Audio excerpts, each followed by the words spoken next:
A big thank you to Jero for sponsoring today's video on Patreon. Eriette up against Captain Negothlepith, whatever. And we actually have mana in our opening hand, so we will keep. Haven't been doing too well on the mana front during this play session. Alright, just getting into another 2 mana rock, so we're going to be playing all those out in the early game, I think.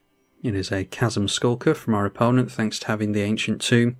Alright, and we get into a land is good, so... yeah, we can get that in tapped, I think. Get down the Arcane Signet and the Mind Stone, and then play that in tapped and pass. And it's an Endless Evil on this thing, so at the beginning of your upkeep create a token that's a copy of it, except it's a 1/1, so we're going to see multiple Chasm Skulkers. Alright, another land. So do we just go for Cruel Reality? I think we're fine to go for the Cruel Reality while we've got the mana. So now they'll have to sacrifice the Chasm Skulker, unless they want to take 5 life every turn. They will have a surplus of creatures to sacrifice though. Ours goes on the stack before they get a copy. And they do decide to sacrifice it, so getting a squid token and then making a copy of the Chasm Skulker. So they're going to have a decent number of creatures to sacrifice to the aura, but we managed to deal with that before it gets too out of hand. That is Cabal Coffers with a Mana Crypt. I do hate that there's different names for old cards now. Magic's really weird nowadays. Anyway, we've played into their Cabal Coffers thanks to getting down our Urborg.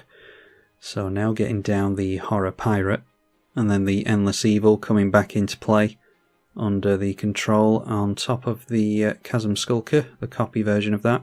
Alright, so getting into some more auras now. It is a Sage's Reverie this time. So let's go for our commander, and then let's go for Ethereal Armour onto the commander.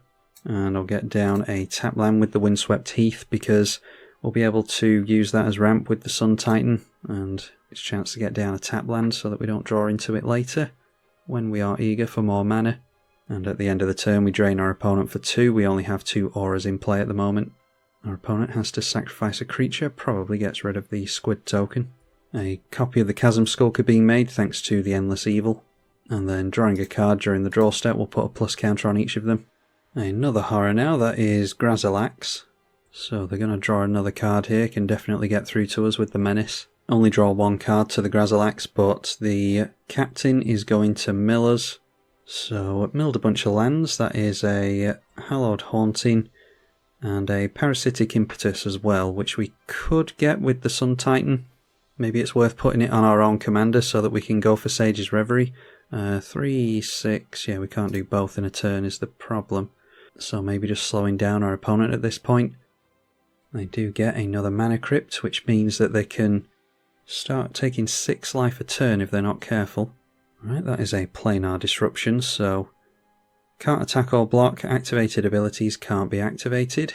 Right, so if we go for the Sun Titan here, we can get a land and start actually ramping a little bit, seeing as how we're starting to miss land drops. And that will put us on the 2 mana for the aura that we've got there.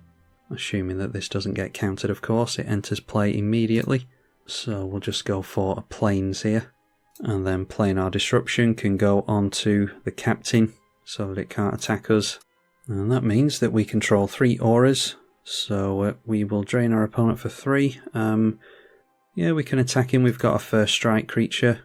They might want to throw away the Chasm Skulker and make some more squid tokens, and that's exactly what they do. But that is a little bit less Wrath Protection at least. Still drain our opponent down to 28. See how many lightning bolts they take from the Mana Crypt. So Cruel Reality has them sacrifice a squid token. Endless Evil makes another Chasm Skulker. Take 3 to the first Mana Crypt. And another 3, so that was 6 damage, takes them down to 22. Plus counters on the Skulkers again. A Mind Flayer now. When it enters the battlefield, gain control of a creature for as long as you control this. So probably takes the Sun Titan with that. Yep. And then a Sludge Monster after that. So we're going to have our commander lose its abilities here unless we can get rid of the Sludge Monster. And swinging in at us for 5, 6 and 9 damage. Which will trigger the commander, draw our opponent a card to the Grazilax as well. And drawing a card triggers the Chasm Skulkers for more plus counters, of course. So then triggering the commander, they are targeting our SRAM, Senior Edificer. Alright, we draw into a swamp, so let's just go for this Sage's Reverie and see if we can draw a few cards here. Alright, there's a Hateful Eidolon, there is a Phyresis as well. So get down at the Detection Tower is probably a good idea. And then we'll put Phyresis onto our own Sun Titan. Because if we manage to get rid of this at some point, it'll still have the Infect, but it also stops it from attacking here. And then I'm just going to go for cracking the Mind Stone now, I think. Alright, that is a Transcendent Envoy, so not doing anywhere near as well as our opponent here, unfortunately. Not sure where all the auras are. We're getting into auras slowly but surely, but need a means of refilling our entire hand, really. Plenty of cards to sacrifice into the Cruel Reality, unfortunately. There's a lot of decks that would really struggle against that curse, but whilst our opponent's got the perfect answer to it, we're not going to be doing too much of anything with that. Can maybe tread water long enough for them to lose to the Mana Crypt, but I think they dodged both of them there. So there's 3 Chasm Skulkers now, each with plus counters on them. And that is Teferi's Tutelage, so when it enters you draw and discard, and whenever you draw, target opponent mills 2. So we mill 2 immediately. Puts plus counters on stuff and mills us for 2. They'll draw from the Grazilax as well. And I don't know what our Paths of the Dead is. That's a Cavern of Souls. Maddening Cacophony has been kicked, so we are milled for half of our deck. There is a Replenish there, unfortunately, so we're not going to make use of all this mill with that one. And now they swing in with everything. They are going to grab back the Chasm Skulker with the Sun Titan, because obviously Eriette doesn't have its abilities anymore, so they can still swing in with that. Sludge Monster puts another counter on the Eriette. I think we just take the damage here. I don't see that we're going to do too much of anything. So we plummet down to 6 and 6 infect damage. And then it's a bunch more mill. Got 32 cards left in the deck. Down to 24, 21, and 11. Then our opponent draws a card, so that will mill us for 2 off the Teferi's Tutelage as well. So the only thing we can hope for is a retether here. Surely it's in the bin. Can't see it. It's a 4-mana white spell. Is that more card draw? Yeah, that's an Aura Curse onto us, ironically, going down to a curse. They drew a card to the SRAM there, so we got more mill, down to 7 cards. And there is the retether, so not going to get the auras back, unfortunately. Don't see what else we could have got there, really, but we get milled out. Our opponent went for the Fraying Sanity, so mill in a bunch, and we didn't have any cards left in the library. Drew into an empty library, and that was that. So, yeah, not doing too well there, but I didn't realise this commander was on Magic Online now, actually, so might be one to build at some point. We'll try again with our commander. Eriette versus the first Sliver. And we can get our commander down pretty quickly with that, so we'll try keeping it. We are on the draw, drawing to an Undo Spirit Dancer, so yeah, it can just be a swamp into the Jeweled Lotus to get our commander in quickly. Alright, and there is a Sigarda's Aid, so definitely need to get into some white mana. And nothing to do with the black mana other than cast a Sol Ring, so we might as well go for that. And yeah, let's go for a Griff's Boon onto the Eriette. Get our first aura into play. Makes it more difficult for our opponent to block. Our opponent gets drained for 1 to the Griff's Boon.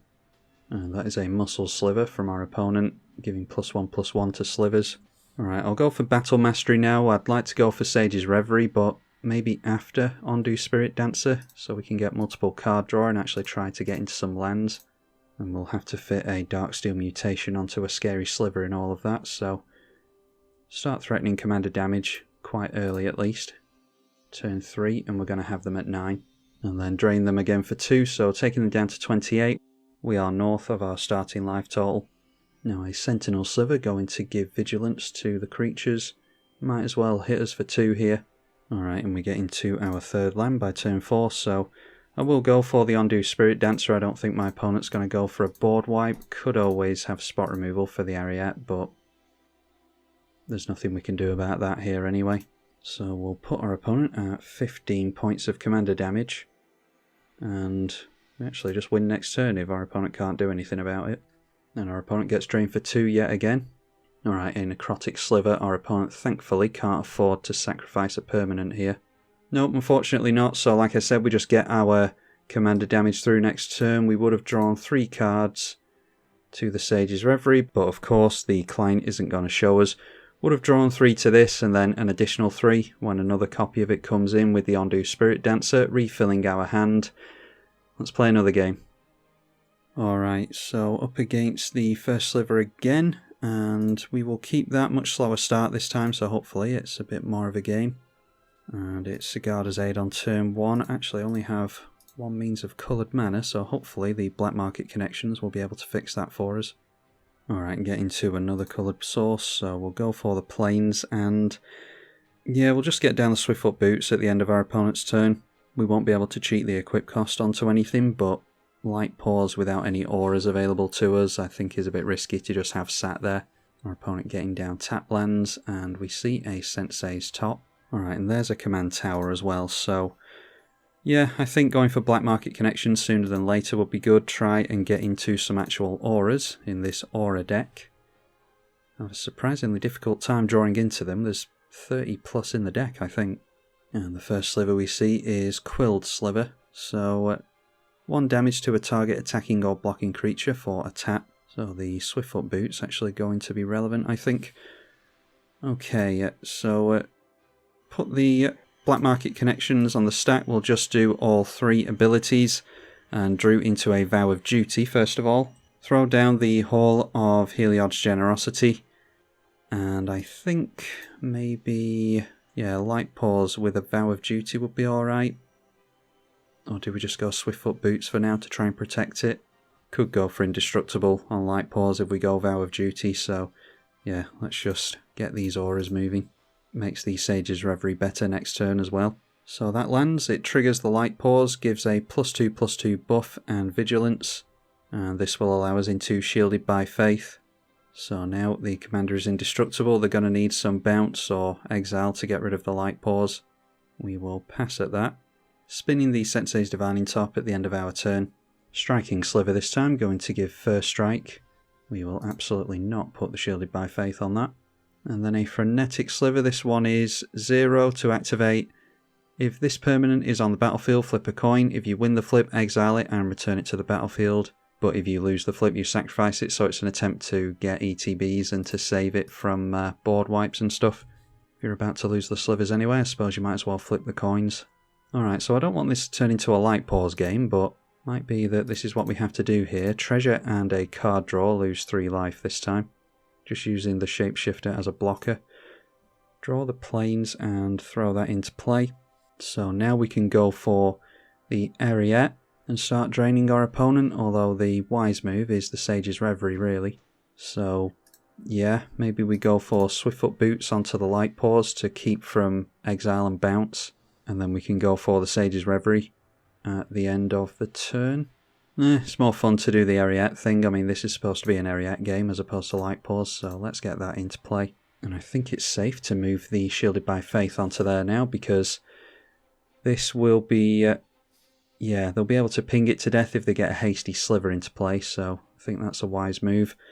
Maybe could have swung in with the Light Paws first. Alright, and actually just swung in. I forgot they have First Strike actually, so our opponent assumed that we had a combat trick there and allowed the Light Paws through anyway. Should have left this on, then played Eriette at the second main and moved the Shielded by Faith over. Anyway, Eriette going to trigger and drain our opponent for 2. Because we still only have 2 auras. And it looks as though we're going to see the first sliver here. So down that comes, we see a Cascade. And it's the Muscle Sliver we see again, so a +1/+1 buff. And this does not cascade until the commander is in play. And we've at least got an indestructible commander that we can throw in the way of the first sliver. So they do not turn in sideways. And I've actually forgot that this is a sliver, isn't it? So yeah, we can do some stuff with this which is relevant. 1 damage to a target attacking or blocking creature is the only thing at the moment, I think. But yeah, for some of the world abilities on the slivers, it is worth keeping those in mind. Take 3 to this again. Actually going to take a bit more now that I've realised that we're making slivers with this. So we go down to 27. There is a Core Spirit Dancer. Got Greater Auramancy as well. So play the Detection Tower. Probably have to get down Core Spirit Dancer here, don't we? Because that will draw us more cards. And then I'll continue to wait on the Sage's Reverie because I'll go for Minion's Return during my opponent's turn. That could go onto the Eriette as well, I suppose. Or maybe we just put it on the Light Pause so that we've got a creature with lots of auras on it, because that's better for the Sage's Reverie. So Eriette not going to drain for as much as it could do, but playing at flash speed is better, I think. Makes it more difficult for our opponent to know what to do. So are we going to see any Cascade from our opponent here? Spinning the top first. Alright, Defense of the Heart. If an opponent controls 3 or more creatures, sacrifice it and search your library for 2 creatures, put them onto the battlefield. They will not cascade, but yeah, they probably grab flying and stuff like that, so yeah, we're gonna have to start smashing through for a bunch of damage here as best we can. So we'll go through to the end step. It is a Minion's Return onto the Light Pause. Draw a card with the Core Spirit Dancer. Gets us into a Fetid Heath. And then Light Pause triggers, so we'll be able to grab something ourselves here. Maybe make that Unquestioned Authority. We'll draw another card when it enters, and that gives protection from... that'll give protection from creatures so that we can get straight through with that. Might be able to do something here. Okay, Ossification. Exile a creature or planeswalker an opponent controls. So I think putting that onto the first sliver should be fine. And we draw another card to the Core Spirit Dancer. Alright, and there's a Swords to Plowshares, so we just straight up exile the first sliver here, I think. So they can't blow up the Ossification and bring their commander straight back in. It kind of cheats command attacks that way. So flipping a coin with the first sliver might allow them to keep it in play here. And it does go into exile, so they managed to keep it in play. Ossification will try and get rid of the Frenetic Sliver. Light Pause goes on the stack. That can be All That Glitters, most likely. Ossification can try and get rid of this thing, but they'll do the same again here. So flipping a coin with the Frenetic Sliver. That is being forced to sacrifice instead, so they can't do that trick again at least, but they are still going to have their first sliver in play, unfortunately. Light Pause we say yes to. And where is it? All That Glitters, right at the top. +1/+1 for each artifact and enchantment we control. So that is now a 13/13. And we draw into a swamp. Fetid Heath fixes our colours a bit better. Speaking of which, we need to be careful, but we'll go for all of these abilities. Might be that our opponent can get haste and flying with this. So the first sliver enters during the upkeep, but they might still be able to swing in with it. Alright, an Armoured Sky Hunter we draw into. Not going to shift over to the Changeling we just made. Fetid Heath fixes our colours a bit better, so throw that in. And let's go for Sage's Reverie onto the Light Pause now to help buff it. Draw a card to the Core Spirit Dancer.